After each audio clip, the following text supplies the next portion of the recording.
Well, as many of you know, for many years, I've been regaling you with stories of me growing up Jewish in Texas. And I think this might be the final one, just so you know, because as many of you know, my father passed away in February. Many of you got to know my dad, Dr. Norman Gould, through these stories. One year I actually Skyped him in live with his girlfriend after my mother had passed away. For those new to this tradition, allow me to explain. I'm only second generation in this country.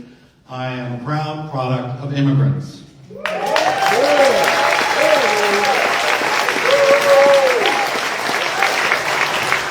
of my grandparents came from Eastern Europe through Ellis Island.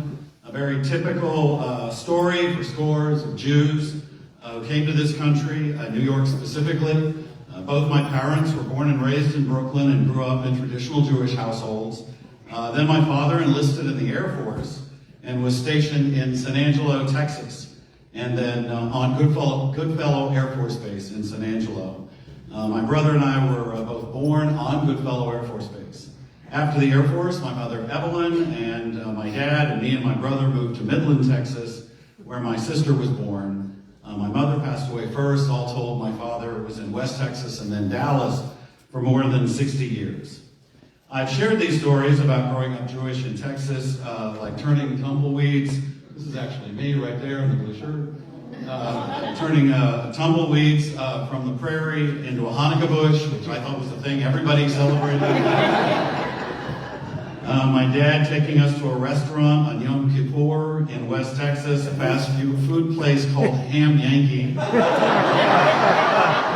We were only there because my sister was too young to fast, and it was a fasting holiday. But when my dad snitched a bite of her ham, well, I thought lightning would strike, and for the record, it did not. And maybe my favorite story of how my mother would coach New York and Jewish accents at the local community theater. Plays like The Sunshine Boys and Fiddler on the Roof. Nothing like a redneck Tevye. If I were a rich man. Yabba dabba dabba dabba dabba dabba dabba do. No, that's not. Growing up, I had built this as my final chapter, growing up Jewish, since I might not return to West Texas. I actually just passed my 50th high school reunion and didn't go. Just like Adam's film Dazed and Confused, I went to one of many Robert E. Lee high schools when the idea came up a few years ago that maybe they should change the name of Robert E. Lee High School. I actually suggested to everyone that we keep it Lee High School. Follow me on this. I said, let's name it after Spike Lee.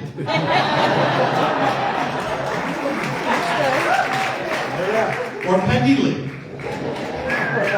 Nobody took me seriously. And the fact is, I was just in Midland earlier this year to bury my father.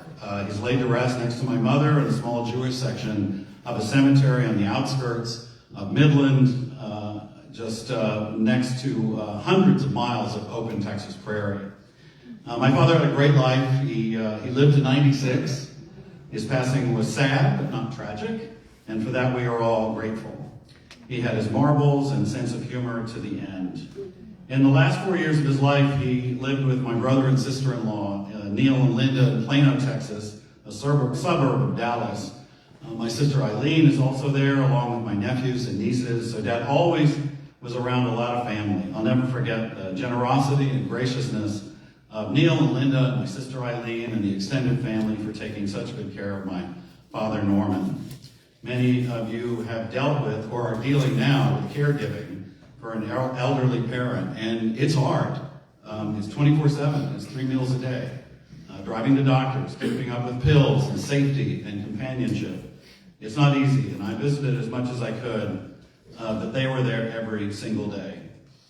On one of my visits, I was just sitting with my dad. Neil and Linda were out grocery shopping, and out of the blue, my dad says to me, "I want a flag." Having no idea what he was talking about, I said, a flag? Like right now, you want a flag? And he goes, no, when I die, I want a flag. So I said, well, you were in the Air Force. You should have one. How do we do that? And he said, I have a form. And I said, well, let's fill it out. So we did. Since he opened the door to the topic sometime later, I said to him, you know, with all this planning, Neil and Linda talked to me about when the time comes I should write your obituary. But maybe you and I ought to do it together. He was totally up for it. I highly recommend this.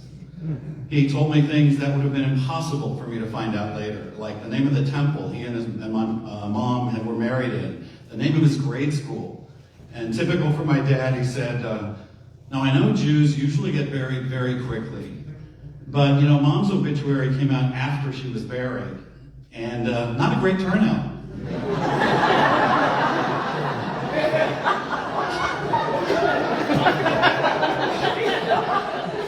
Can you wait on burying me so more people can attend the funeral? And put it in more than one newspaper. Sure thing, Dad. That's great. His last few days were very tough for all of us. Nothing sudden or catastrophic. He was just ready to go. It was 3 in the morning. He was restless. It was just me and him and a nurse. And he says, I think I'm ready to die. Are you sure? I asked. And he said, yeah, I am. And I said, I think we can make that happen. Moving you to hospice. And he said, let's do that. And then I started to cry. Dad went into hospice 2 days later, was given those lovely drugs that remove all pain and anxiety, and he quietly passed away. As was part of our plan, since this is what I do for a living, I switched into producer mode to produce my father's funeral. Thank goodness the obituary had been taken care of. And I immediately submitted it, and he requested to several newspapers. It's actually kind of cool these days that it will be online forever. Feel free to Google Dr. Norman Gould obituary to read about his remarkable life. We had already made plans to transport him from Dallas to Midland to be laid to rest next to my mother, so I called the funeral home to set a date. I was relieved to find out that they had just built a lovely chapel and reception hall right on the grounds of the cemetery, so we could have the burial and the service and the reception all in one place. So Mr. Producer gets on the phone, and the woman says, well, how soon do you want to bring your dad here? And I said, well, we need a week or so. He wants a big crowd. As for the reception, do we call a restaurant for catering? Oh no, you can't bring in food from the outside. We have a menu from which you can choose. And I looked online and I say, oh, I see 2 choices, a regular menu and light fare. That's right, y'all can choose from fajitas or ham sandwiches.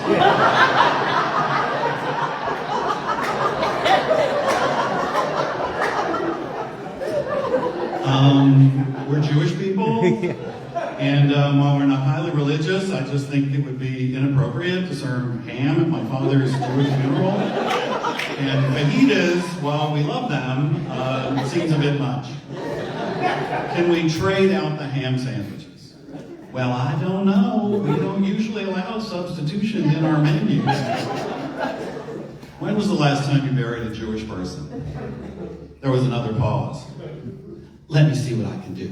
A few days later, she calls me back. Good news, how about turkey sandwiches? And I went, oh good, that's perfect. And I don't see any wine on your menu. Well, I don't know. We don't allow alcohol on our site. We're Jewish people.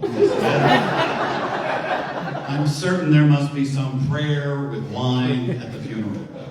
Now, to be totally honest, I wasn't sure if that was actually true. But I figured I'd push my luck because I kind of thought we'd all need a drink. And I checked with the rabbi.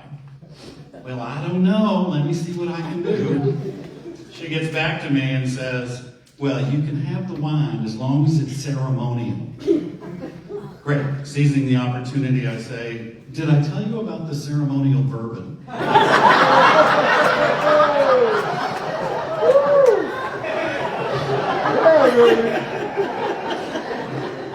I was the first family member to the cemetery when I arrived, just as my dad had wished. The flag draped coffin was already in place. Standing close by were 4 very young men in uniform, the color guard.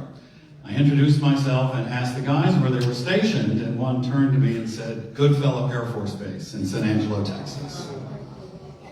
The coincidence hit me emotionally.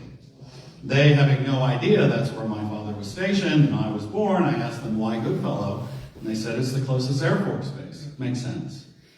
Knowing they played taps, I said, who's the musician? And they all looked at the ground, shuffled their feet, and one finally said, nobody, it's a digital bugle.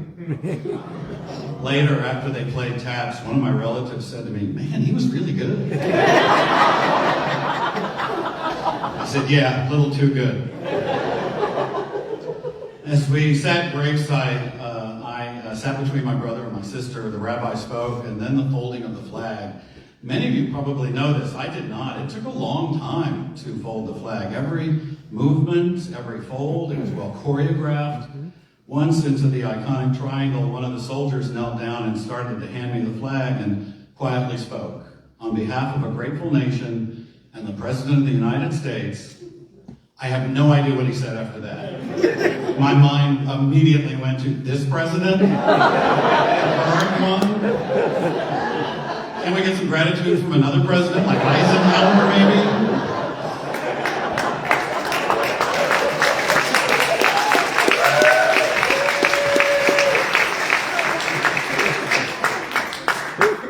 The burial was short.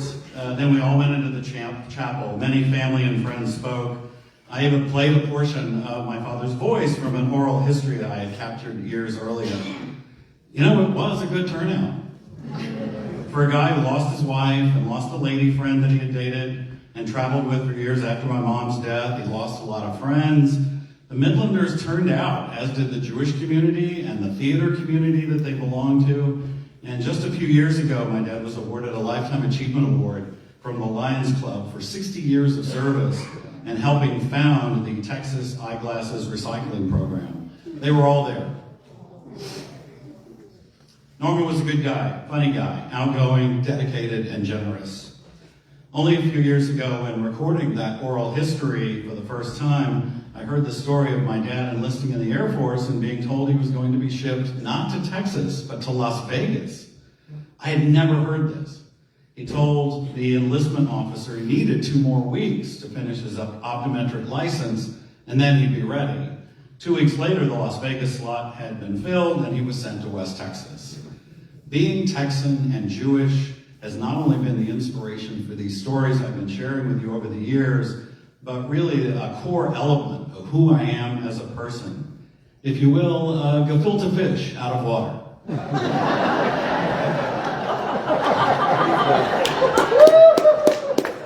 Growing up Jewish in Nevada just didn't have the same way. I love their time in Texas. I know the politics now are there, very bizarre and disturbing, but I have faith in the human spirit.